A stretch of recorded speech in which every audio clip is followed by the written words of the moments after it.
ஓம் சாந்தி 6/8/2024 காலை முரளி. ஓம் சாந்தி. பாப்தாதா மதுபன். சிவத்தந்தையே பிரம்மா தந்தையோட உடல்ல அவதரித்து நமக்காக பாடம் எடுக்க ஆசிரியராகி வந்திருக்கிறாரு. நம்மளாம் இறை மாணவர்கள். ஆத்ம அபிமானி நிலையிலிருந்து இன்றைய மகா வாக்கியத்தை நம்ம கேட்கலாம். பாபா சொல்றாங்க, இனிமையான குழந்தைகளே, இப்போது பாவ கர்மங்கள் விகர்மங்கள் செய்வதை நிறுத்தி விடுங்கள் சொல்லி பாபா சொல்றாரு. இப்போ எந்த பாவமும் செய்யாதீங்க. ஏனெனில் இப்போது நீங்கள் விகர்மங்களை வென்று புதிய யுகத்தை தொடங்க வேண்டும் சொல்லி பாபா சொல்றாரு. இப்போ நம்ம அந்த விகர்மங்களெல்லாம் வெல்லணும். அந்த காமம், கோபம், பற்று, ஆசை, அகங்காரத்துலேருந்து வெளியே வந்து புது யுகத்தை தொடங்கணும். அதுக்காக இப்போ போய் நீங்கள் எந்த பாவமும் செய்யாதீங்கன்னு சொல்லி சொல்கிறாரு. கேள்வி: ஒவ்வொரு பிராமண குழந்தையும் எந்த ஒரு விஷயத்தில் தந்தையை பின்பற்றுவது மிகவும் அவசியம் சொல்லி பாபா கேட்குறாரு. பதில் சொல்றாரு, தந்தை எப்படி தானே ஆசிரியராகி படிப்பிக்கின்றாரோ அதுபோல தந்தைக்கு சமமாக ஒவ்வொருவரும் இப்போ ஆசிரியர் ஆகணுன்றாரு. எதை படிக்கிறீர்களோ அதை பிறருக்கும் நீங்கள் படிப்பிக்க வேண்டும். நீங்கள் ஆசிரியரின் குழந்தைகள், ஆசிரியர்கள். நம்ம என்ன படிக்கிறோமோ அதை மற்றவங்களும் சொல்லி கொடுக்கணும். நீங்கள் வந்து ஆசிரியராக வந்திருக்கிறாரு, கடவுளே வந்திருக்கிறாரு, அவருடைய குழந்தை நம்மளும் ஆசிரியர்கள் சொல்லி பாபா சொல்கிறாரு. சத்குருவினுடைய குழந்தைகள், நீங்களும் சத்குருவாகவும் உள்ளீர்கள். நீங்கள் உண்மையான கண்டத்தை உலகை ஸ்தாபனை செய்யணும், சத்தியுகத்தை ஸ்தாபனை செய்யணும் சொல்லி சொல்கிறாரு. நீங்கள் சத்தியத்தின் படகில் இருக்கிறீங்க. இப்போ நீங்கள் உட்கார்ந்துருக்கிற படகு வந்து சத்தியத்தோட படகு. உங்கள் படகு ஆடலாம், அசையலாம், ஆனால் மூழ்கவே முடியாது சொல்லி பாபா சொல்கிறாரு. ஓம் சாந்தி. ஆன்மீக தந்தை வந்து குழந்தைகளுடன் ஆன்மீக உரையாடல் இப்போ செஞ்சிட்ருக்கிறாரு. ஆத்மாக்களோடு பரமாத்மா தந்தை உரையாடல் செய்கிறாரு.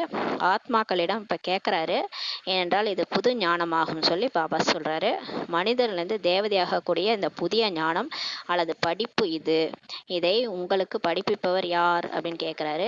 ஆன்மீக தந்தை தான் படிப்பிக்கிறாரு. பிரம்மாவின் மூலமாக குழந்தைகளாகிய நமக்கு படிப்பிக்கிறார் என்பதை இப்போ நீங்கள் தெரிஞ்சிருக்கிறீங்கன்றாரு. இதை மறக்கக்கூடாது. கடவுளே வந்து பிரம்மா உடலில் நமக்கு பாடம் எடுக்கிறான்ற மறக்கக்கூடாதுன்றாரு. அவர் தந்தையாக இருப்பவர் பின் படிப்பை சொல்லி கொடுப்பதால் ஆசிரியராகவும் ஆகிட்டாரு. நாம் படிப்பதே புதிய உலகத்திற்காக என்பதை நீங்கள் அறிவீங்கன்னு சொல்லி சொல்கிறாரு. நம்ம மனிதன்லேருந்து தேவதையாகி புது உலகத்துக்காக இப்போ படிச்சுட்ருக்குறோம். ஒவ்வொரு விஷயத்திலும் நிச்சயம் இருக்கணும்னு சொல்லி சொல்கிறாரு. புதிய உலகிற்காக படிப்பிப்பவரே தந்தை தான் ஆவார். இப்போ நமக்கு இதில் வந்து நிச்சயம் இருக்கணும். நம்ம கடவுளே வந்து தான் பாடம் எடுத்துருக்கிறாருன்ற நிச்சயம் இருக்கணும்.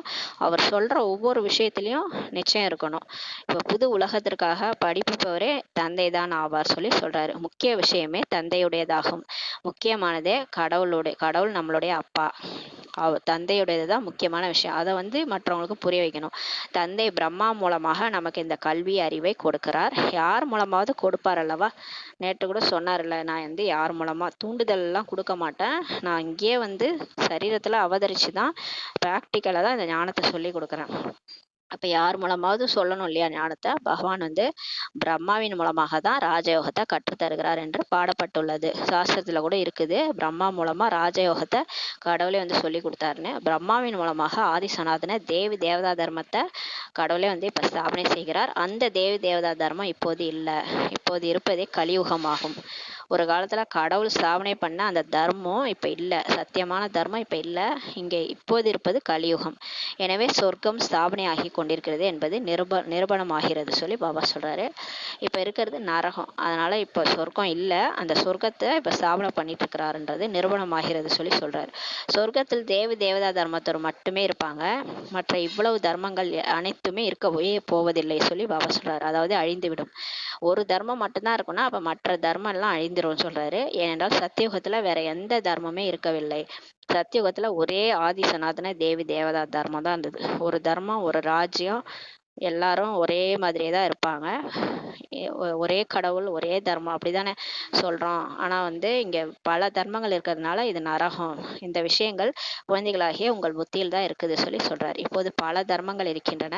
இப்போது தந்தை மீண்டும் நம்ம மனிதர்லேருந்து தேவதையாக ஆக்குறார். ஏனென்றால் இப்போது சங்கமயுகம் உள்ளது. இப்போ வந்து கலியுகத்துலேருந்து நம்ம வெளியே வந்துட்டோம். சங்கமயுகம், கலியுகத்துக்கும் சத்தியுகத்துக்கும் நடுவில் சங்கமயுகம் இருக்குது. அங்கே வந்து ஆத்மாக்கள் மற்றும் பரமாத்மா சந்திக்கிற யுகம் இது மிகவும் புரிய வைப்பதற்கு எளிதான விஷயம்னு சொல்லி சொல்கிறாரு. திருமூர்த்தி படத்தில் கூட சொல்கிறாங்க இல்லையா, பிரம்மாவின் மூலமாக ஸ்தாபனைன்ட்டு. எதனுடைய ஸ்தாபனை செய்கிறாரு? பிரம்மா மூலம் ஸ்தாபனைனா பிரம்மா எதை ஸ்தாபனை செய்கிறாருன்னு சொல்லி கேட்குறாரு. கண்டிப்பாக புது உலகத்தை தான் இருக்கும்னு சொல்லி பாபா சொல்கிறாரு. பழைய உலகத்தை போய் யாராவது ஸ்தாபனை பண்ணுவாங்களா? இருக்காது இல்லையா? புது உலகத்தை தான் ஸ்தாபனை பிரம்மா கண்டிப்பா பண்ணுவாரு. புதிய உலகில் இருப்பவர்கள் தெய்வீக குணங்கள் நிறைந்த தேவதைகளாக தான் நிச்சயம் இருப்பாங்க என்ற நிச்சயம் கூட உங்க குழந்தைகளுக்கு இருக்குது சொல்லி பாபா சொல்றாரு. ஆக நாமும் கூட இல்லற விஷயங்கள் இருந்தபடியே நம்ம என்ன பண்ணணும், தெய்வீக குணங்களையும் தாரணை செய்யணும். இப்ப நம்ம வீட்டிலேயே தான் இருக்கணும், எல்லாரோடையும் இருக்கணும். சன்னியாசிகள் காட்டுக்கு போயிடுறாங்க. என்னால இவங்க கூடலாம் வாழ முடியாது. ஒண்ணு காமம் ஒரு பிரச்சனையா இருக்கு, இன்னொன்னு கோபப்பட வேண்டியதா இருக்கு, டென்ஷன் பண்ற மாதிரி வீட்டுல எல்லாமே நடக்குது. நம்ம கோபத்தை தூண்டுற மாதிரி தான் எல்லாமே சுத்தி இருக்கிறாங்க. இவங்களோட வாழ்ந்துக்கிட்டே தான் நம்ம அந்த 5 விகாரத்தை வெல்லணும். ஏன்னா நமக்கு அவங்க காட்டுக்கு போயிட்டு வென்றுலான்னு நினைக்கிறாங்க. தனியா போயிட்டா நான் எல்லாத்தையும் வென்றுடுவேன், 5 விகாரத்தை வென்றுடுவேன்னு நினைக்கிறாங்க. ஆனா அந்த மாதிரி முடியாது. பாபா சொல்றாரு, வீட்டிலேயே இருந்தாதான் உங்களுக்கு டெஸ்ட் பேப்பர் வரும், அப்போதான் நீங்க மாறிட்டீங்களான்னு உங்களுக்கு தெரியும். கடைசி வரைக்கும் இந்த காமத்துக்கான டெஸ்ட் பேப்பர், கோபத்துக்கான டெஸ்ட் பேப்பர் எல்லாம் வந்துகிட்டு தான் இருக்கும். கோபப்படுற மாதிரி விஷயங்கள் வரும், ஆனா நீங்க கோபப்படக்கூடாது, அப்பதான் நீங்க மாறிட்டீங்கன்னு அர்த்தம். அதனால பாபா சொல்றாரு, அப்ப நம்ம கூட இல்லற விஷயங்கள் இருந்தபடியே இந்த தெய்வீக குணங்களை தாரணை செய்யணும். அப்பதான் நம்ம போக போறது சொர்க்கம். சொர்க்கத்துல எப்படி இருப்பாங்கன்னா, எல்லாரும் வீட்டுல தெய்வீக குணங்களோட இருப்பாங்க. இதே மாதிரி நம்மள மாதிரி தான் ஃபேமிலியோட தான் அங்கேயும் இருப்பாங்க. எல்லாரும் ஹஸ்பண்ட் அண்ட் ஒய்ஃபு, பசங்க 2 பேர் இருப்பாங்க. ஆனாலும் இங்க எப்படி இருக்குது, அதே வீடு தான், ஹஸ்பண்ட் அண்ட் ஒய்ஃபு, குழந்தைங்க இருக்கிறாங்க. ஆனா இங்க ஒரே சண்டை சச்சரவா இருக்கு. ஆனா சொர்க்கத்துல அப்படியே உல்டாவா இருக்கும். தெய்வீக குணங்களோட அன்பா, அமைதியா, பாசமா இருப்பாங்க. எப்படி இருக்கிறாங்கன்னா, 5 விகாரத்துல இருந்து வெளியே வந்ததுனால அங்க சந்தோஷமா எல்லாரும் இருக்கிறாங்க. இப்ப அதுக்கான பயிற்சி தான் பாபா நமக்கு கொடுக்குறாரு. நம்ம எல்லாருமே 63 ஜென்மமா இந்த 5 விகாரத்துல மாட்டிக்கிட்டனால அதுல இருந்து வெளியே வர டைம் எடுக்குது. அதனால முதலாக காமத்தின் மீது வெற்றி பெற்று நிர்விகாரிகளாக ஆகணும்னு சொல்லி பாபா சொல்றாரு. இப்போ நீங்க முதல் வெற்றி பெற வேண்டியது அந்த காம விகாரம் தான். அதை நீங்க வெற்றி பெற்றுட்டீங்கன்னா விகாரிகளா ஆயிடுவீங்கன்னு சொல்றாரு. நேற்று இந்த தேவதைகளுக்கு முன்பாக சென்று நம்ம என்ன பாடணும், நீங்களோ சம்பூர்ண நிர்விகாரி, நாங்களோ விகாரிகள்ன்ட்டு சொல்லி கொண்டிருந்தீங்க. நம்ம லட்சுமி நாராயணன் கோயிலுக்கு போயிட்டு பாட்டெலாம் கூட பாடுவோம். நீங்களோ அம்மன் பாட்டே கூட அந்த மாதிரிலாம் இருக்கும். நீ என்னது 1000 கண்ணுடையாள், என்னை காப்பாத்து தாயேன்னெலாம் பாடுவான் இல்லையா. அப்போ அவங்க பெரியவங்க, நம்ம யாரோ, நம்ம ஒண்ணுமே, நம்ம வேஸ்ட் அப்படின்ற மாதிரி தான் நம்ம பாடியிருப்போம். அதான் பாபா சொல்றாரு, தம்மை விகாரிகளாக உணர்ந்து கொண்டிருந்தீர்கள். நீங்க என்ன நினைச்சிட்டீங்க, நம்ம ஒரு வேஸ்ட், நம்ம பாவிகள், நம்ம நிறைய பாவம் பண்ணிட்டோம், அதனால நம்மளை காப்பாத்த யாரோ ஒருத்தவங்க வரணும் அப்படின்னு நம்ம நினைச்சிட்டு இருக்கிறோம். அதனாலதான் அவங்க அந்த கோயிலுக்கு முன்னாடி போய் நம்ம பாடுறோம். ஏனென்றால் விகாரத்தில் சென்று கொண்டிருந்தீங்க. ஏன்னா நீங்க காம விகாரம், கோபம் எல்லாமே, நீங்க கோபத்துல கத்துறது, அடிக்கிறது, இந்த மாதிரி இருக்கும்போது நம்ம நல்லவங்க நம்மளே எப்படி சொல்லிக்க முடியும். அதனால நீங்க விகாரத்துல போனதுனால உங்களை நீங்க விகாரிகளா உணர்ந்துட்டீங்க. அதனாலதான் கோயில்ல போயிட்டு அவங்களெல்லாம் ஹையஸ்டா நினைச்சு பாடிட்டு இருந்தீங்க. இப்போது நீங்களும் கூட இப்படிப்பட்ட நிர்விகாரிகளாக ஆக வேண்டும் என்று இப்ப தந்தை கூறுகிறார். இப்ப கடவுள் சொல்றாரு, நீங்க அந்த கோயிலுல பூஜைக்குரியவங்களா உங்களை மாத்த போறோம், குரங்குல இருந்து பூஜைக்குரியவங்களா உங்களை மாத்த போறோம்னு சொல்றாரு பாபா. நீங்க மாறணும், நீங்க தான் அந்த மாதிரி இருந்தீங்க, நீங்க இப்படி ஆயிட்டீங்க, ஒரு காலத்துல நீங்க தான் அந்த தேவதைகளா இருந்தீங்கன்னு சொல்றாரு. இப்படிப்பட்ட நிர்விகாரிகளாக நீங்களும் ஆகணும்னு சொல்லி பாபா சொல்றாரு. தெய்வீக குணங்களை தாரணை செய்ய வேண்டும். அதுக்கு நம்ம என்ன செய்யணும்னா, இந்த காமம், கோபம், பற்று, ஆசை, அகங்காரத்துல இருந்து வெளியே கடவுளுடைய இயற்கையான குணங்கள், அதனாலதான் கடவுள் பாதி மிருகம் பாதின்னு சொல்றாங்க இல்லையா. திடீர்னு நமக்கு நல்ல குணம் வெளியே வரும், திடீர்னு பாத்தீங்கன்னா கெட்ட குணம் ஒண்ணு இருக்கும், 2 புத்தியும் இருக்கும். நமக்கு சொல்லுவாங்கல்ல, உனக்குள்ளார ஒரு 2 மிருகம் இருக்கும், எந்த மிருகத்துக்கு நீ அதிகமா பால் ஊத்துறியோ அதுதான் வளரும் அப்படின்னு சொல்லுவாங்க. பூனைக்கு பால் ஊத்துனா பூனை வளரும், சிங்கத்துக்கு பால் ஊத்துனா சிங்கம் வளரும்.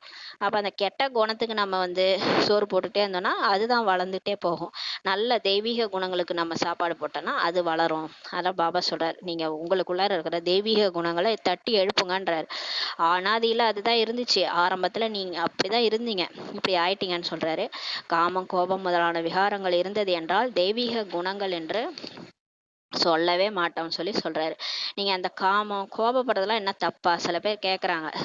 ஸ்கூலுக்கு போனா இப்ப பசங்களை அட்டகாசம் பண்றாங்க, அப்ப அவங்கள கோபத்தோட தான் விரட்ட வேண்டியதா இருக்கு. அது தப்பு கிடையாது. வீட்லயே பசங்க சரியில்லைன்னா கோபமா தான் நம்ம விரட்ட வேண்டியதா இருக்கு. அப்ப அது என்ன தப்பா அப்படின்னு கேக்குறாங்க.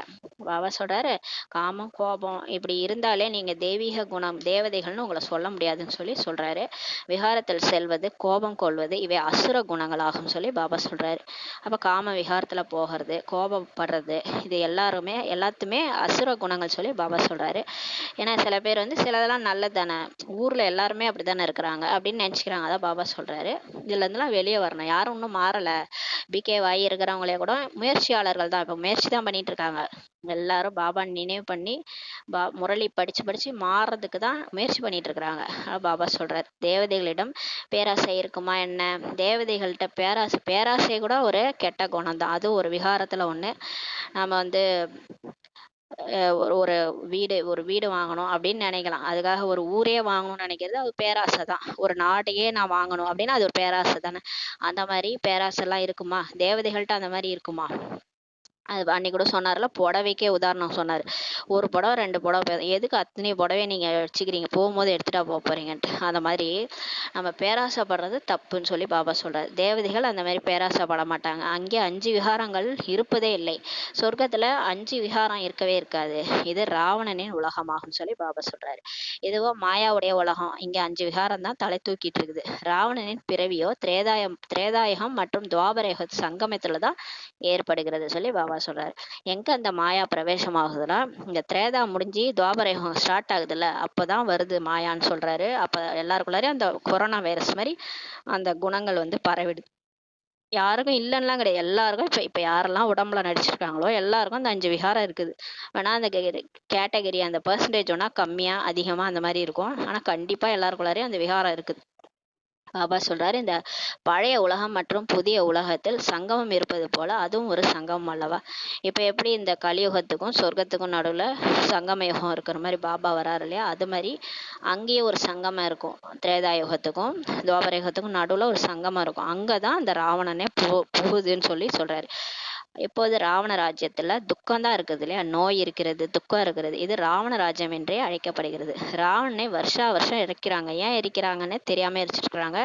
வாம மார்க்கத்துல செல்வதனால எல்லாரும் விகாரிகளா ஆகி இருக்கிறாங்கன்றாரு. இப்போது நீங்கள் விகாரமற்றவரா ஆகணும். இப்ப நீங்க வேறு பகுதியில் இருக்கிறீங்க, நீங்க மாறினாதான் உலகமே மாறும். அதனால நீங்க இப்ப கண்டிப்பா விகாரமற்றவரா ஆகணும்ன்றாரு. இங்கேதான் தெய்வீக குணங்களை தாரணை செய்ய வேண்டும். நான் சொர்க்கத்துக்கு போய் மாறிடுவேன் பாபா, அங்க நான் காமம், கோபம், பற்று, ஆசை, அகங்காரமே எனக்கு இருக்காது. ஆனா இங்க நான் சரீரம் விடுற வரைக்கும் எல்லாத்துலயும் போயிட்டு தான் இருப்பேன்னா கண்டிப்பா நீங்க சொர்க்கத்துக்கே வர முடியாது சொல்லி பாபா சொல்றாரு. நீங்க இங்கேயே இந்த உடம்புலயே நீங்க மாறணும். உங்க முகம் மாறணும். உங்களை பார்த்தா தேவதை மாதிரி இங்கேயே தெரியணும். அந்த மாதிரி இங்கேயே நீங்க தெய்வீக குணங்கள், அன்பு, அமைதி, சுகம் கொடுக்குறவங்களா, நம்ம வார்த்தை கூட மற்றவங்களுக்கு துக்கம் கொடுக்க கூடாது. மற்றவங்களை நம்ம கஷ்டப்படுத்துற மாதிரி ஒரு வார்த்தை பேசினா கூட அது தப்பு.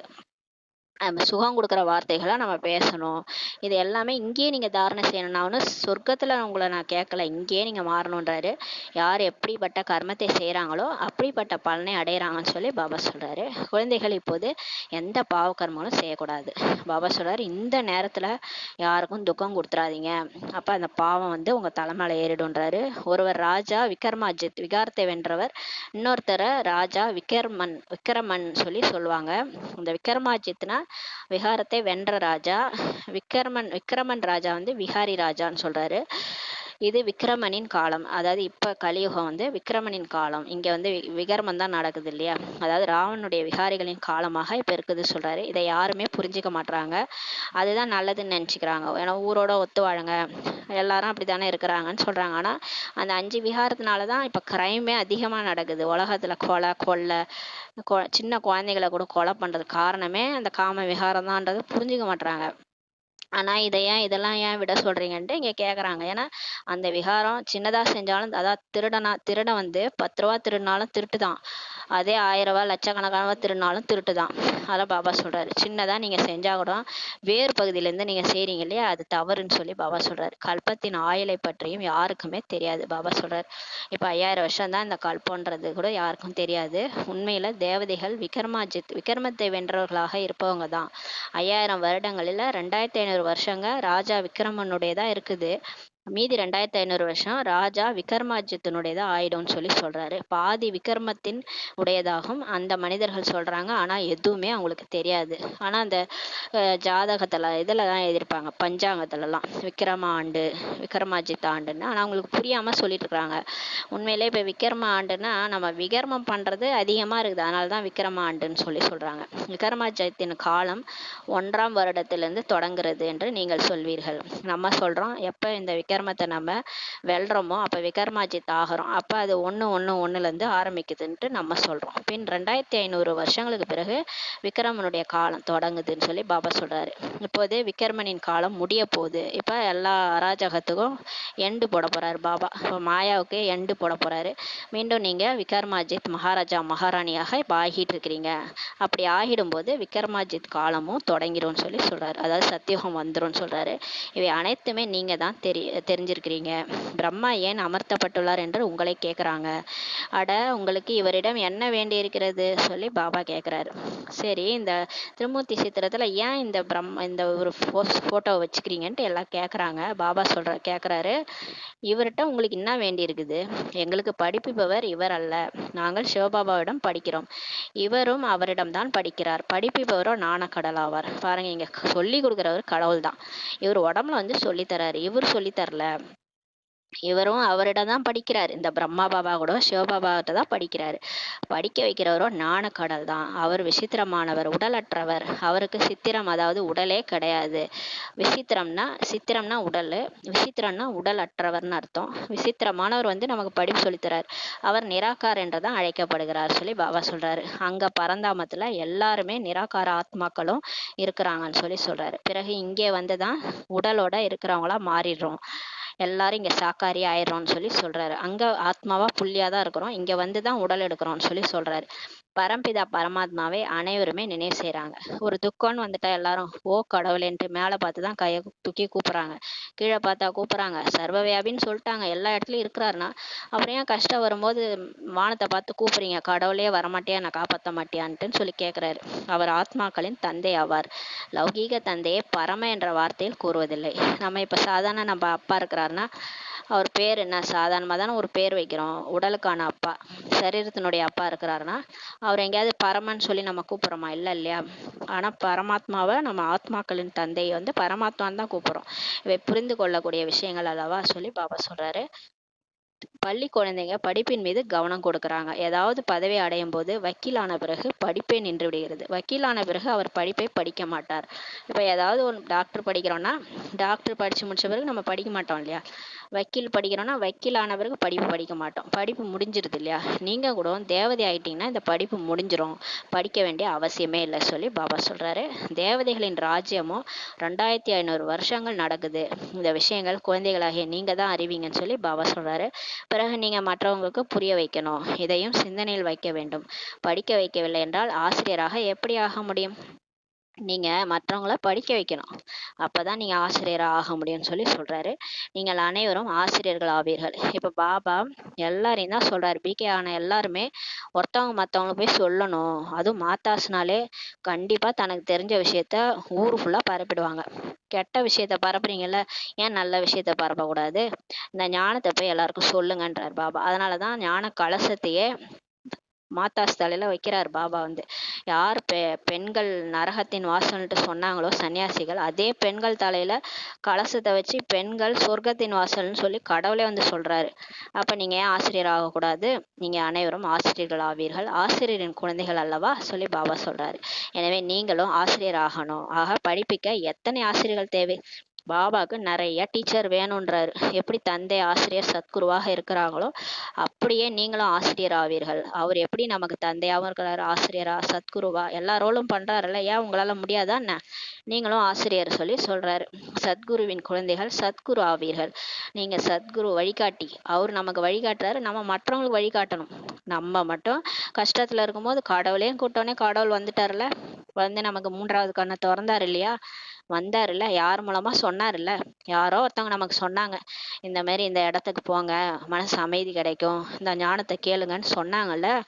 அதே மாதிரி நம்ம போய் ஏன் மத்தவங்க சொல்லக்கூடாது? நம்மளும் வழிகாட்டியே ஆகணும்னு சொல்லி பாபா சொல்றாரு. அவர்கள் யாருமே சத்குரு அல்ல. மற்ற குருக்கள்லாம் யாரும் சத்குரு கிடையாது. அந்த குருவின் குழந்தைகள் குருவாக இருக்கிறாங்க. ஆனா இப்ப மற்ற குருலாம் இருக்கிறாங்கன்னா அவங்களுடைய குழந்தைய அப்படியே குருவாக்கிடுவாங்க. சத் என்றால் உண்மையானவர் என்ற அர்த்தம். பாபா சொல்றார் சதாசிவம், சத்தியம், சிவம், சுந்தரம்ன்றாங்க. அப்ப சத்துனாலே உண்மையானவர்ன்ட்டு அர்த்தம் சொல்றாரு. சத்தியமான கண்டம் என்று பாரதம் அழைக்கப்படுகிறது சொல்லி பாபா சொல்றாரு. உண்மையான கண்டமே வந்து பாருங்க, இந்தியாவை தான் சொல்றோம், பாரதத்தை தான் சொல்றோம் உண்மையான கண்டம் சொல்லிட்டு. இது பொய்யான கண்டமாகும். ஆனா இப்போ அதே பாரத கண்டம் பொய்யா இருக்குது. ஏன்னா ராவணோட ராஜ்யம் நடக்கிறதுனால எல்லார் வாயிலிருந்து பொய் தான் வருது. யாராவது உண்மையை பேசுறாங்களா? அதனால இப்ப பொய்யான கண்டமா இருக்கு சொல்லி சொல்றாரு. ஏன்னா எல்லாரும் தேக உணர்வுல இருக்கிறாங்க. இந்த தேகமே சொல்லுவாங்கல்ல, காயமே இது பொய்யடான்ற மாதிரி இந்த தேகமும் பொய்யா போச்சு, அவங்க பேசுறதும் பொய்யா போச்சு. பொய்யான கண்டமா இருக்குன்னு சொல்லி பாபா சொல்றாரு. சத்தியமான கண்டத்தை பாபா தான் இப்ப ஸ்தாபனை செய்யறாரு. அவர் உண்மையான சாய் பாபா ஆவார். பாருங்க, அவர் தான். எத்தனையோ சாய்பாபா பார்த்துருக்கோம். ஆனா அந்த உண்மையான சாய்பாபா யார் தெரியுமா? இவர் தான். யாரு? நம்மளுடைய சிவத்தந்தை தான். சாய்பாபானா உண்மையான அர்த்தம் என்னன்னா, சாயினா இறை, அதே திருப்பி போட்டா ஈசான்னு வரும். அப்ப இறை தந்தை, பாபானா தந்தை, சாய் பாபானா உண்மையில இறை தந்தைன்னு அர்த்தம். அப்போ உண்மையான சாய்பாபா யாரு? இறை காட்ஃபாதர். காட்ஃபாதர் தான் உண்மையான சாய்பாபா. அவர் தான் நம்ம அப்பா. நம்ம அப்பா யாருன்னா சிவபகவான். உண்மையான தந்தையே வருகிறார் என்ற போது போலிகளும் வெளிப்படுகின்றனர். இப்ப கடவுளே வரும்போது கூட இப்ப போலி சாமியார்கள் கூட அதிகமாயிட்டாங்கன்னு சொல்லி சொல்றாரு. நானே கடவுள்னு சொல்லிக்கிறாங்க. சத்தியத்தின் படகு ஆடலாம், அசையலாம், புயல் கூட வீசலாம், ஆனா மூழ்காதுன்னு சொல்லி பாடல் கூட உள்ளதல்லவா? ஒரு பாடல் கூட இருக்குதான், சத்தியம் என்ற படகு ஆடும் அசையும் ஆனா மூழ்காதுன்ட்டு. அது நம்மளோட படகு தான். இப்ப நம்மள வந்து நம்ப மாட்டாங்க தான். எங்க உங்க கடவுளை கண்ணில் காட்டுங்கன்னுவாங்க. கடவுள் கண்ணுக்கே தெரிய மாட்டார். தெரிஞ்சா நம்ம காட்ட மாட்டோமா? கண்ணுக்கு தெரியாத காத்துலாம் நம்புறீங்க, கண்ணுக்கு தெரியாத கரண்ட் இருக்குதுன்னு நம்புறீங்க. அதே மாதிரி தான் கண்ணுக்கு தெரியாத கடவுளும் இருக்கிறாருன்னு ஏன் நம்ப மாட்டீங்க? அதை வந்து மற்றவங்க நானே கடவுள் சொல்லுவாங்க, அதெல்லாம் நம்புவாங்க.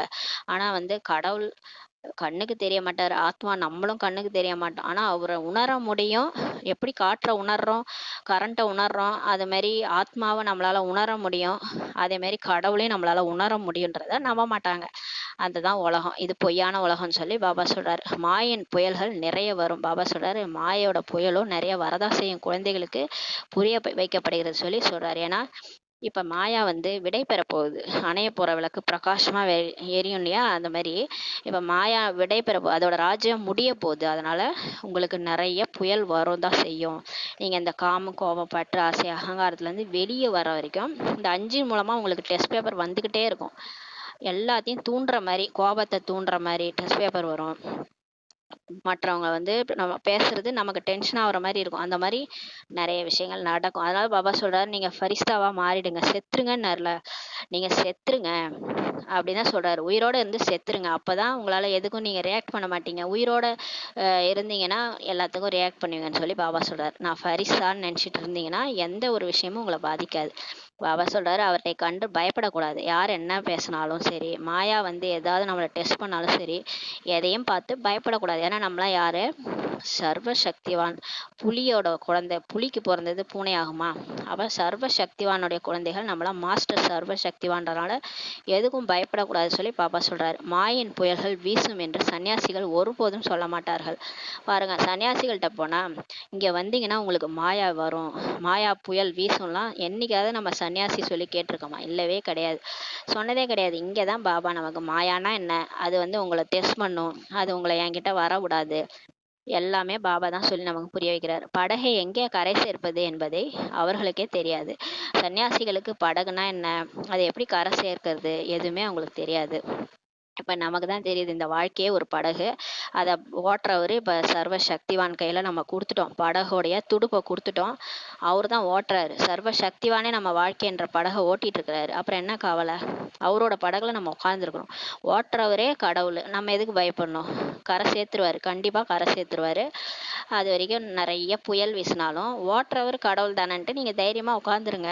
எப்படியும் முழுகாது, ஆடும் அசையும். ஆனா அந்த ஆடுறது அசையறதுல நீங்க பயந்துடக்கூடாது. ஏன்னா ஓட்டுறவர் யாரு? கடவுள். அதனால கண்டிப்பா கடை சேர்த்துருவாரு, பயப்படாதீங்கன்னு சொல்லி சொல்றாரு. ஆனா இந்த மாதிரி சன்னியாசிகளுக்கு தெரியாது, படகு எப்படி கரை சேரும்லாம் தெரியாது. பாபா சொல்றாரு, பக்தியால் சத்கதியே ஏற்படுவதில்லை. பக்தி செய்யறதுனால உங்களுக்கு நல்ல வதி அதாவது முக்தி கிடைச்சிருக்கா? யாராவது பரந்தாமம் போயிருக்கீங்களா?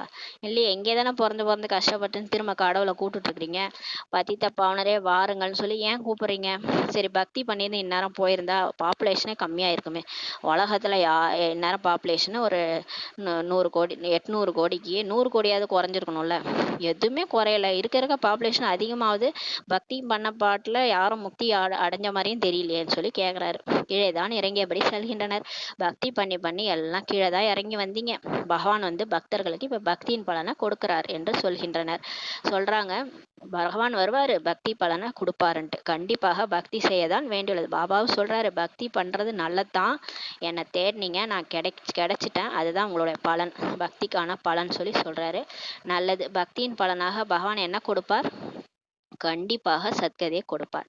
நம்ம பண்ண பக்திக்காக தான் இப்போ கடவுளே நம்மளை வந்து தேர்ந்தெடுத்து ஞானம் கொடுக்குறாரு. இந்த ஞானம் தான் நமக்கு சத்கதி. இப்போ சத்கதியை தான் நமக்கு கொடுக்குறாரு சொல்கிறார்கள். ஆனால் எப்போது எப்படி கொடுப்பார் என்பதே அவங்களுக்கு தெரியாது. அவங்க சொல்றாங்க, கடவுள் வந்து பக்தி செஞ்சா சத்கதி கொடுப்பாருன்னு. ஆனா எப்படி கொடுப்பாரு, எப்போதுன்னா அவங்களுக்கு தெரியாது. யாரிடமாவது நீங்க கேட்டீங்கன்னா அது அனாதி காலம் தொட்டு நடந்து விடுகிறதுன்னு சொல்லுவாங்க. நம்ம பக்தி ஏன் செய்றீங்கன்னு கேட்டா, இது பரம்பரை பரம்பரையா நடந்துட்டு இருக்குன்னு சொல்லி சொல்லுவாங்க. ராவணனை எப்போதுலேருந்து எரிக்க தொடங்கினார்கள்னு கேட்டா, அதுவும் பரம்பரை பரம்பரையாகன்னு சொல்லுவாங்க. நீங்க புரிய வைத்தீங்கன்னா இவர்களுடைய ஞானம் புதுமையாக இருக்குதுன்ட்டு சொல்லுவாங்க. நம்ம சொல்லுவோம், ஏன் ராவணன் எரிக்கிறோம்னா இது 5 விகாரம், இது போக போக அதிகமாயிட்டே போகுது, அதனால தான் பெரிய பெரிய ராவணன் சிலையை பண்ணி எரிக்கிறாங்கன்னு சொல்லி புரிய வச்சா, என்ன புதுசா சொல்றீங்கன்ட்டு கேட்பாங்க. கல்பத்திற்கு முன்பு புரிந்து கொண்டவர்கள் உடன் புரிந்து கொள்வார்கள் சொல்லி சொல்றாரு. இந்த நீங்க சொல்ற ஞானத்தெல்லாம் யாரு போன கல்பத்துல புரிஞ்சிட்டாங்களோ அவங்க தான் புரிஞ்சுக்குவாங்கன்னு சொல்றாரு. பிரம்மாவின் விஷயத்தை விடுங்கள், சிவபாபாவின் ஜென்மம் ஆகி இருக்கிறது அல்லவா, அதை சிவராத்திரி என்று சொல்கின்றனர். சரி, இந்த பிரம்மா பாபாவை விட்டுருங்க. சிவபாபா வந்திருக்கிறார் இல்லையா, அவர் வந்ததை தான் நம்ம சிவராத்திரின்னு கொண்டாடுறோம்னு சொல்லி சொல்லுங்க. என்னுடைய இந்த ஜென்மம் தெய்வீகமானது மற்றும் அலௌகீகமானதுன்ட்டு கடவுளே வந்து இப்போ சொல்லி புரிய வைக்கிறார்.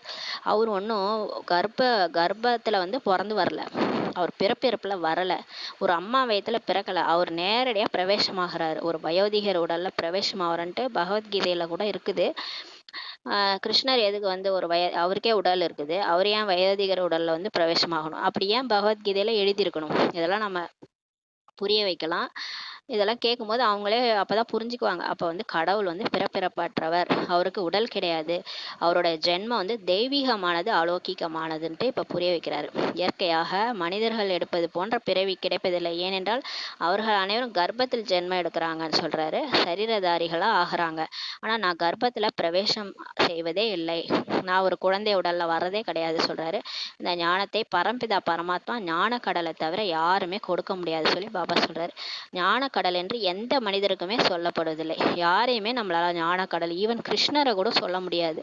ஞான கடல் ஒருத்தர் தான், சிவன் தான். இந்த மகிமை நிராகாரருடையது தான் ஆகும் சொல்லி பாபா சொல்றாரு. யார் பிறப்பிறப்புல வரலையோ அவங்க தான் ஞானத்தை கொடுக்க அருகதை உள்ளவங்க, அவரு தான் ஞான கடல் சொல்லி பாபா சொல்றாரு. வேற யாராலையும் நீ ஆத்மான்னு உணருன்னு சொல்ல முடியாது. ஒரு உடம்புல இருந்துகிட்டு என்ன நினைன்னு நம்ம எப்படி சொல்ல முடியும்? உடம்புல இருக்கிறவங்களால இந்த ஞானத்தை சொல்லவே முடியாது சொல்லி சொல்றாரு. ஞான கடலா எந்த சாக்காரரும் சொல்ல முடியாது, நிராகாரம் மட்டும்தான் ஞான கடல்னு சொல்லிக்க முடியும். நிராகார தந்தை ஆத்மாக்களுக்கு இப்ப படிக்க வைக்கிறாரு, புரிய வைக்கிறாரு. குழந்தைகளாகிய நீங்க இந்த ராவணின் ராஜ்யத்துல நடிச்சு நடிச்சு தேக அபிமானத்துல இருக்கிறவங்களா ஆகி கிடக்குறீங்கன்னு சொல்லி சொல்றாரு. பாருங்க எப்படிலாம் சொல்றாரு. இந்த மாயா ராஜ்யத்துல வந்து நடிச்சு நடிச்சு என்ன ஆயிட்டீங்க, தேக அபிமானம், நான் தான் இந்த தேகம்ன்ட்டு ஆகி கிடக்குறீங்கன்னு சொல்லி சொல்றாரு. நீங்க ஆத்மா, ஆனா நீங்க இந்த தேகம் தான் நினைச்சிட்டு கிடக்குறீங்கன்னு சொல்லி சொல்றாரு. ஆத்மா அனைத்தும் செய்கிறது என்ற இந்த ஞானம் பறந்தே போய்விட்டது. பாருங்க, இந்த எல்லாமே இந்த உடல் ஒரு காரு, இந்த காரை இயக்குற டிரைவர் தான் ஆத்மா. டிரைவர் எங்கேயாவது போயிட்டு அந்த கார் தான் நான் நினச்சிக்குவாங்களா? ஆனா நம்ம நினைச்சிட்டு இருக்கிறோம் பாருங்க, எவ்வளோ ஒரு மடத்தனம். நான் ஆத்மா, இந்த உடல் தான் நான் நினைச்சிட்டு இருக்கிறேனே, எவ்வளோ ஒரு மடத்தனம், எவ்வளோ ஒரு முட்டாள்தனமா நம்ம இருக்கிறோம். பாபா சொல்றாரு, ஆத்மா தான் எல்லாம் செய்யுது அப்படின்ற ஞானமே பறந்துருச்சுன்னு சொல்லி சொல்றாரு. இவை கர்மேந்திரியங்கள் அல்லவா, இந்த கண்ணு காது மூக்கு வாயெல்லாம் என்னது, இதெல்லாம் நீங்களா? இது கண்ணு நீங்களா? காது நீங்களா? இல்லையே, இதை இயக்குற சக்தி நீங்க.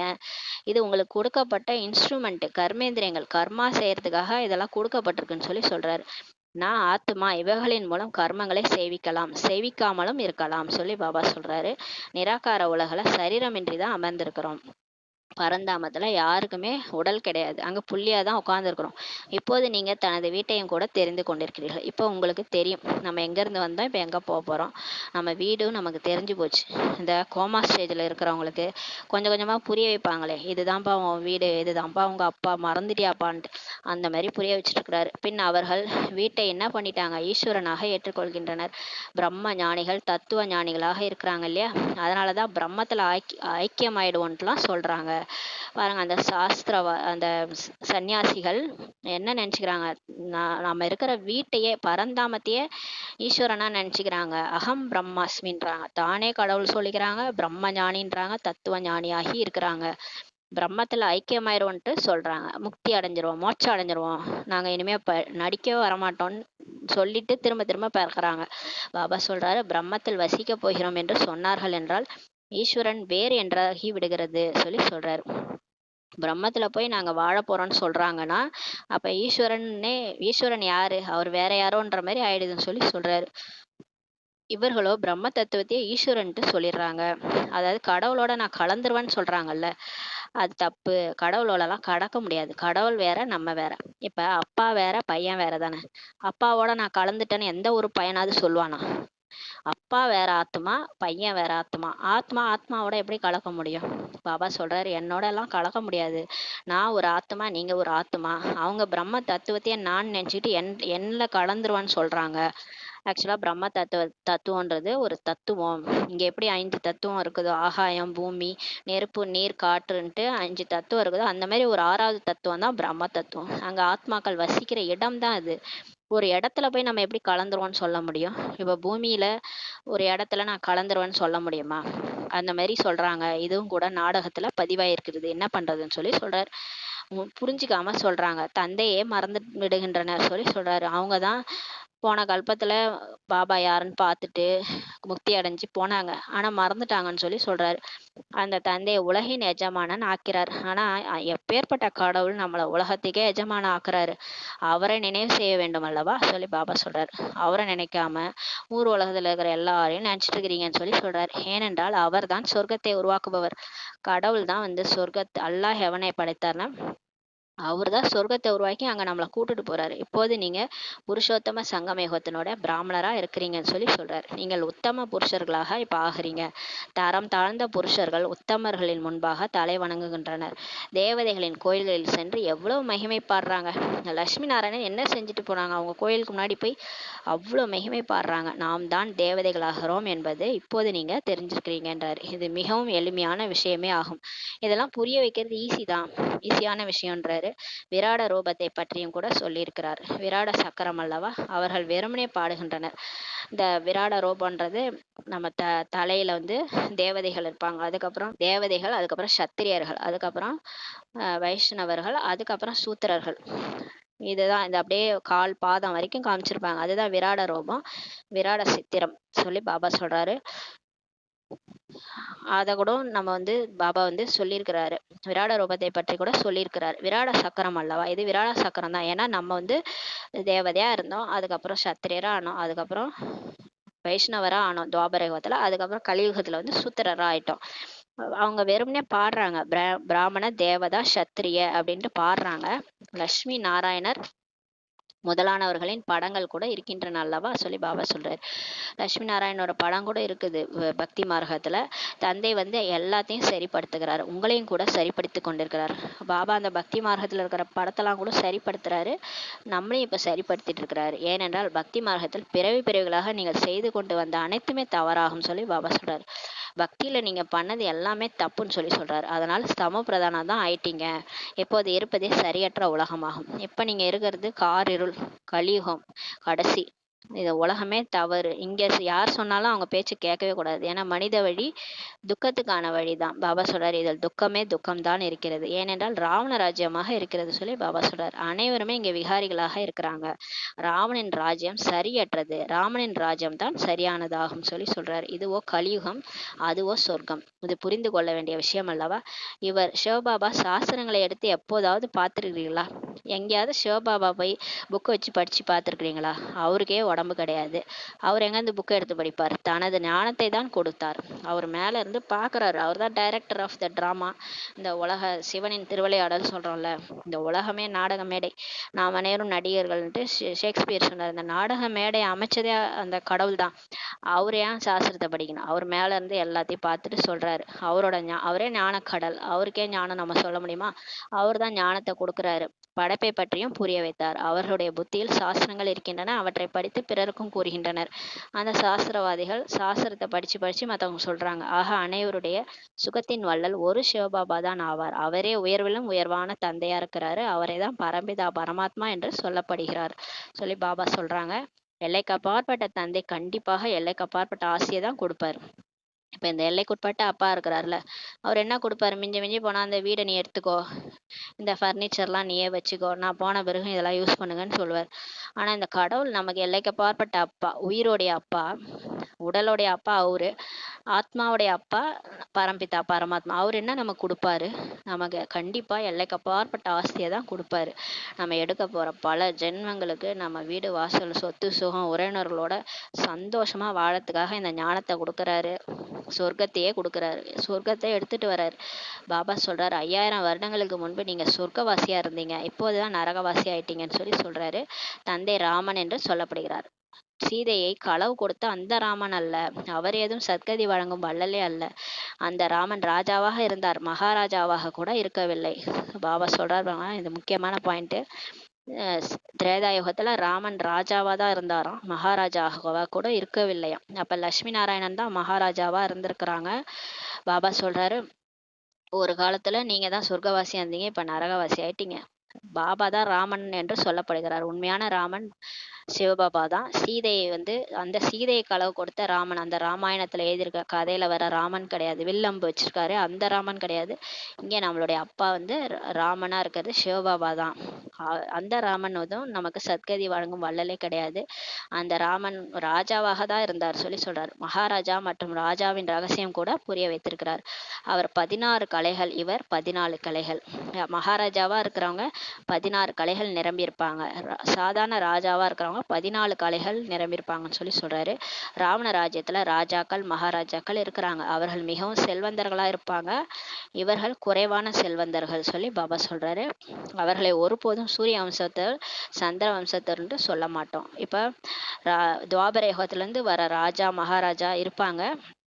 அவங்க செல்வந்தரா இருப்பாங்க. இருந்தாலும் லட்சுமி நாராயணன் அளவுக்கு செல்வந்தர்களா இருக்க மாட்டாங்க. அவங்க சூரிய வம்சத்தவர் சந்திர வம்சத்தர்ன்ட்டு சொல்ல முடியாது சொல்லி சொல்றாரு. இவர்களில் செல்வந்தராக இருப்பவருக்கு மகாராஜாவின் பதவி கிடைக்கிறது. குறைவான செல்வந்தருக்கு ராஜாவின் பதவி கிடைக்கிறது சொல்லி பாபா சொல்றாரு. யார் செல்வந்தரா இருக்கிறாங்களோ அவங்களுக்கு மகாராஜா பதவி கிடைக்கும், குறைவா செல்வந்தரா இருக்கிறவங்களுக்கு ராஜா பதவி கிடைக்கும்னு சொல்லி பாபா சொல்றாரு. இப்போது பிரஜைகளின் மீது பிரஜைகளுடைய ராஜ்யம் நடக்குது. இங்க கவனித்துக் கொள்பவர்கள் யாருமே இல்லை. இப்ப ராஜாவே யாரும் கிடையாது இல்லையா? இப்ப மக்களாட்சி நடக்குது. மக்களே தேர்ந்தெடுத்த பிரதிநிதிகள் தான் உலகத்தை ஆள்றாங்க. அதனால இப்ப யாரும் கவனிச்சுக்கிறவங்களே இல்லைன்னு சொல்றாரு. பிரஜைகள் ராஜாவே அன்னதாதா என்று புரிந்து கொண்டிருந்தனர். இப்போது அவர்களும் போய்விட்டனர். மீதி இருக்கும் பிரஜைகளின் நிலை பாருங்கள் என்னவாக இருக்கிறது. சண்டை சச்சரவுகள் எவ்வளவு நடக்கிறது. இப்ப வீட்டுல அப்பா அம்மா இல்லைன்னா குழந்தைங்க சண்டை போட்டுக்கலாம். அந்த மாதிரி அனாதைகளா எல்லாரும் இருக்கிறாங்கன்றாரு பாபா. இப்ப ராஜா காலம் கூட போயிடுச்சு. இப்ப பிரஜைகளை ராஜ்யம் பண்றாங்க இல்லையா? இப்ப என்ன நிலை ஆயிடுச்சு பாருங்க. ஒவ்வொரு வீட்லயும் சண்டை சச்சரவு தான் நடக்குது. இப்போது உங்கள் புத்தியில் முதலில் இருந்து கடைசி வரையிலான அனைத்து ஞானமுமே இப்ப இருக்குது சொல்லி சொல்றாரு. அப்ப சத்தியுகத்துல இருந்து யார் ராஜாவா இருந்தது, திரேதாயுகத்துல யார் ராஜா மகாராஜா ராஜா, அந்த மாதிரி யார் ஆனாங்க, துவாபர யுகத்துல எப்படி இருந்தாங்க, இப்ப எப்படி ஆயிடுச்சுன்ட்டு எல்லா ஞானமும் நமக்கு சொல்றாரு. படைக்கக்கூடிய தந்தை இப்போது நடைமுறையில் இருக்கின்றார். இப்போ உலகத்தையே இந்த ட்ராமாவே படைச்சவர் நடைமுறையில் நம்மளோட வாழ்ந்துட்டு இருக்கிறாரு. இப்போ உண்மையாக நம்ம கூட இருக்கிறாரு. அவருடைய கதை பிறகு பக்தி மார்க்கத்தில் உருவாகிறது. இப்போ நடக்கிற கதையை தான் பக்தி மார்க்கத்தில் கதை கதையாக உருவாக்குறாங்க. இப்போது நீங்களும் கூட நடைமுறையில் இருக்கிறீங்க. இப்போ நம்மளும் சிவசக்தி சேனைகள் ப்ராக்டிக்கலாக இப்போ நம்மளுடைய கதையை தான் பக்தி மார்க்கத்தில் எழுதுகிறாங்க. அரைக்கல்ப காலம் நீங்கள் ராஜ்யம் செய்வீங்க. இப்போ நீங்கள் உலகத்தை வென்று விக்ரமங்களை வென்ற ராஜாவா மாறி அரைக்கல்பம் ராஜ்யம் செய்வீங்க. பிறகு பின்னாளில் கதையாகிவிடும். அப்புறம் உங்க கதையை தான் பக்தி மார்க்கத்துல லட்சுமி நாராயணனோட கதையெல்லாம் வரும். படங்கள் கூட இருக்கின்றன. இவர்கள் எப்போது ராஜ்யம் செய்தனர் என்று யாரிடமாவது கேளுங்கள். லட்சுமி நாராயணன் படம் எடுத்துட்டு போயிட்டு எல்லார்ட்டையும் கேளுங்க, இவங்களை எதுக்கு வழிபடுறீங்க, இவங்க என்ன செஞ்சுட்டு போனாங்க, இவங்களை ஏன் இப்படி கோயில் கட்டி கும்புறீங்க, இவங்க எப்ப ராஜ்யம் பண்ணாங்கன்னு சொல்லி கேளுங்க, லட்சக்கணக்கான வருடங்கள்ட்டு சொல்லிடுவாங்கன்னு சொல்றாரு. இப்பயே கால் வைக்கிறது கூட இடம் இல்லை. இது இன்னும் லட்சக்கணக்கான வருடங்கள் இந்த கலியுகம் இருந்துச்சுன்னா எல்லாரும் எங்க வீடு கட்டுவாங்க, எங்க வாழ்வாங்க சொல்லிடுவாங்க. சன்னியாசிகள் துறவற மார்க்கத்தை சேர்ந்தவர்கள், நீங்கள் தூய்மையான இல்லற ஆசிரமத்தை சேர்ந்தவர்கள் சொல்லி பாபா சொல்றாரு. சன்னியாசிகளோ துறவற மார்க்கத்துல இருக்கிறாங்க. ஆனா நம்ம வெளியே காட்டுக்கு போறதில்ல, தூய்மையான இல்லற ஆசிரமத்தை சேர்ந்தவர்கள் சொல்லி சொல்றாரு. பிறகு தூய்மையற்ற இல்லற ஆசிரமத்தில் செல்ல வேண்டும். இப்ப நீங்க இல்லறத்துல இருந்துகிட்டே முயற்சி பண்ணிட்டு அடுத்த பிறவி நீங்க தூய்மையான இல்லற ஆசிரமத்துக்கு போயிருவீங்க. அதுக்கப்புறம் 2500 வருஷம் கழிச்சு தூய்மையற்ற இல்லற ஆசிரமத்திற்கு நீங்க செல்லணும்னு சொல்லி பாபா சொல்றாரு. திரும்ப நம்ம துவாபரயுகத்துல தூய்மையற்றவங்க மாறி இல்லறத்துல போயிருவோம்னு சொல்லி பாபா சொல்றாரு. சொர்க்கத்தின் சுகத்தை பற்றி யாருக்குமே தெரியாது. ஆனா சொர்க்கம்னு ஒண்ணு இருந்துச்சு. அங்க இந்த மாதிரி லட்சுமி நாராயணனுடைய ராஜ்யம் நடந்தது. அங்க எல்லாருமே சுகமா இருந்தாங்க. எல்லாருக்கும் எல்லாமும் பெற வேண்டும்லாம் பாட்டு பாடுவாங்கல்ல, அந்த மாதிரி ஒரு உலகம் இருந்துச்சுன்றது யாருக்குமே தெரியாது. துறவற மார்க்கத்தவர்கள் ஒருபோதும் இல்லற மார்க்கத்தை பற்றி கற்றுத்தரவே முடியாது சொல்லி பாபா சொல்றாரு. இப்போ துறவற சன்னியாசிகள் எப்படி இல்லறத்திலே இருந்துட்டு தூய்மையா இருக்கணும்ன்றத சொல்லி தருவாங்க. அவங்களால சொல்லி தர முடியாது சொல்லி பாபா சொல்றாரு. முன்னர் காட்டில் வசித்து கொண்டிருந்தனர். முன்னாடியெல்லாம் அவங்க சன்னியாசிகள் காட்டுல தான் வாழ்ந்துட்டு இருந்தாங்க. அவங்களுக்குள்ள சக்தி கூட இருந்தது. அவங்க காட்டுல இருந்தாங்க, அதனால அவங்க விகாரத்துல போல, அதனால அவங்க சக்திசாலியா இருந்தாங்க. காட்டிலேயே அவர்களுக்கு உணவை அனுப்பி கொண்டிருந்தனர். அப்பெல்லாம் இப்ப சாய்பாபா கதையெல்லாம் கூட பார்த்தா கூட அவரை தேடி ஒருத்தவங்க போவாங்க. அவங்க அவரை தேடி போய் உணவு கொடுத்துட்டு வருவாங்க. இப்போது அந்த சக்தியே இல்லை. இப்ப பாருங்க, யாரும் காட்டுக்கே போறதில்ல, நாட்டில தான் இருக்கிறாங்க. எல்லா விகாரமும் அவங்களுக்கு இருக்குது. அதனால இப்ப சக்தியே இல்லை சன்னியாசிகள்கிட்ட கூட சொல்றாரு. அங்கே ராஜ்யம் செய்யும் அளவு உங்களுக்கு சக்தி இருந்தது போல இப்போது எங்கே இருக்கிறது? பாபா சொல்றாரு, உங்களை மாதிரி தான் அவங்களும். நீங்க ஒரு காலத்துல சொர்க்கத்துல இருக்கும்போது ராஜ்யமே பண்ற அளவுக்கு உங்கள்ட்ட சக்தி இருந்ததுல, ஆனா இப்ப எங்க இருக்குது பாருங்க. நீங்க அந்த 5 விகாரத்துல போய் உங்கள்ட்ட சக்தியே போயிடுச்சு இல்லையா? அப்படி இருந்தவர்கள் தானே நீங்கள் சொல்லி பாபா சொல்றாரு. இப்போது அந்த சக்தியே இல்லை. பாரதவாசிகளின் உண்மையான தர்மம் இருந்தது, அது இப்போது இல்லை, அதர்மமாகிவிட்டது சொல்லி பாபா சொல்றார். நான் வந்துதான் தர்மத்தின் ஸ்தாபனையும் அதர்மத்தின் விநாசத்தையும் இப்ப செய்யறேன்னு சொல்லி பாபா சொல்றாரு. அதர்மமானவர்களை தர்மத்தில் கொண்டு வருகின்றேன். யாரெல்லாம் அதர்மம் பண்ணி முதல் நம்பர் அதர்மம் பண்ணவங்களெல்லாம் பாபா இப்ப திருத்தி தர்மத்துல கொண்டு வராரு. நிறைய நம்ம கேள்விப்பட்டிருக்கோம். ஒரு பிரதர் கூட சொன்னாரு, அதை நிறைய கொலை 10 கொலை பண்ணவரே மாத்திட்டாராம் பாபா. மாத்தி இப்ப அவர் பிகேவாயிட்டு மதுபன்ல இருக்கிறாராம். சிறைச்சாலையில அவருக்கு ஞானம் கொடுத்து அவரே மாறிட்டாராம்.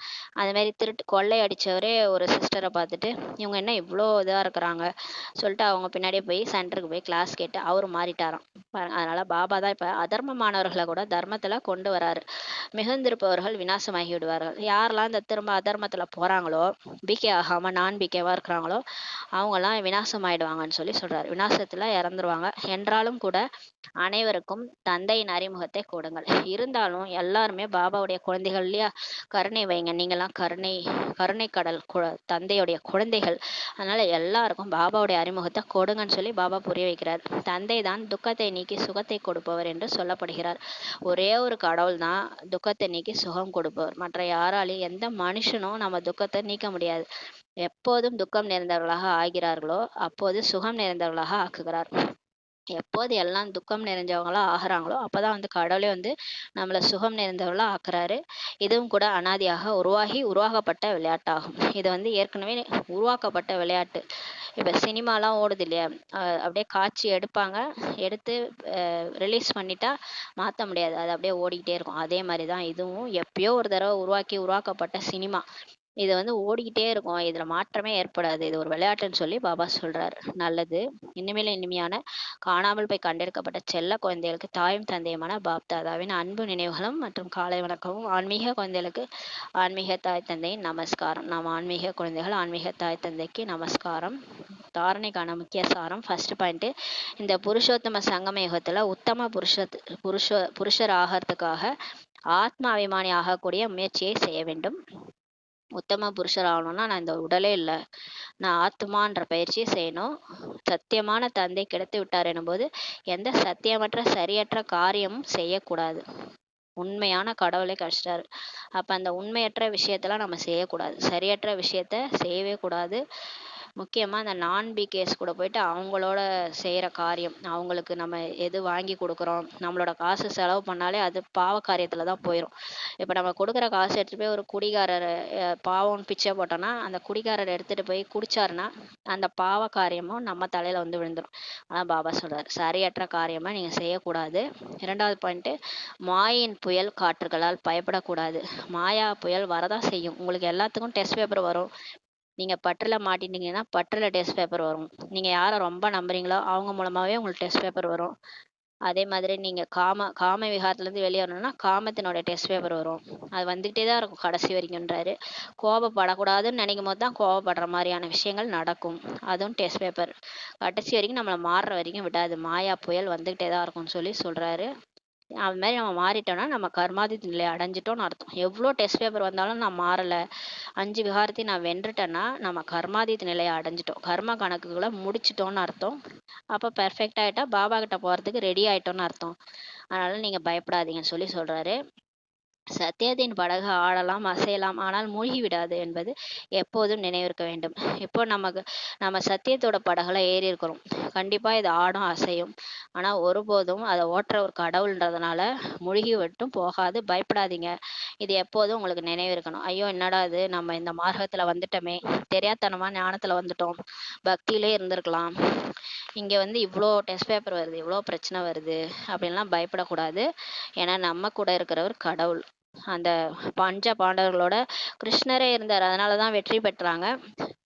மற்றவங்க கூட, துரியோதனன் கூட, கௌரவர்கள் கூட கிருஷ்ணர் கிடையாது. ஆனா சேனைகள் இருந்தது. அத்தனை சேனைகள் இருந்தாலும் அவங்க தோத்துதான் போனாங்க. அந்த மாதிரி இந்த கலியுகத்துல நம்ம கூட இருக்கிறவரு, நம்ம சங்கம யுகத்துல நம்ம கூட இருக்கிறவரு கடவுள்.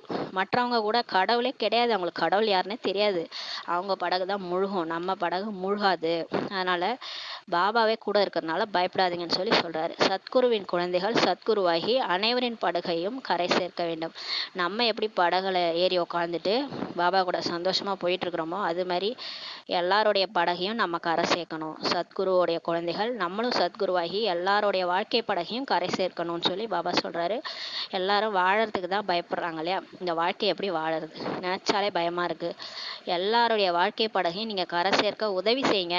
ஆசிரியராகி பாடம் எடுங்க, நீங்களும் ஆசிரியராகுங்க, எல்லாருக்கும் ஹெல்ப் பண்ணுங்கன்னு சொல்லி பாபா சொல்றாரு. வழிகாட்டுங்க, கடவுள் எங்க இருக்கிறாருன்னு சொல்லி கொடுங்க. எல்லாம் தேடி தேடி அலைஞ்சிட்டு இருக்கிறாங்க பக்தியில, எங்க இருக்கிறாரு கடவுள்ன்ட்டு அனாதையா இருக்கிறாங்க. கொஞ்சமாவது எல்லாருக்கும் ஞானத்தை சொல்லி புரிய வச்சு சரியான வழியை காட்டுங்கன்னு சொல்லி பாபா சொல்றாரு. வரதானம், சகஜ யோகத்தின் சாதனை மூலமாக சாதனங்கள் மீது வெற்றி பெற்றுவிடக்கூடிய பிரயோகி ஆத்மா ஆவீர்களாக. பாபா சொல்றாரு, இப்ப சகஜமா பாபாவை, நான் பாபாவுடைய குழந்தை, அப்படி சகஜ யோகம் மூலமா சாதனை மூலமா இந்த சாதனங்கள் மீது வெற்றி பெற்று விடக்கூடிய பிரயோகி ஆத்மா.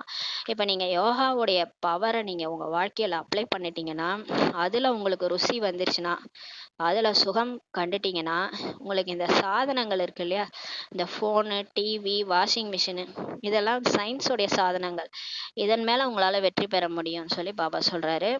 சாதனை தான் உங்களுக்கு அது பெரிய விஷயமா இருக்கும்.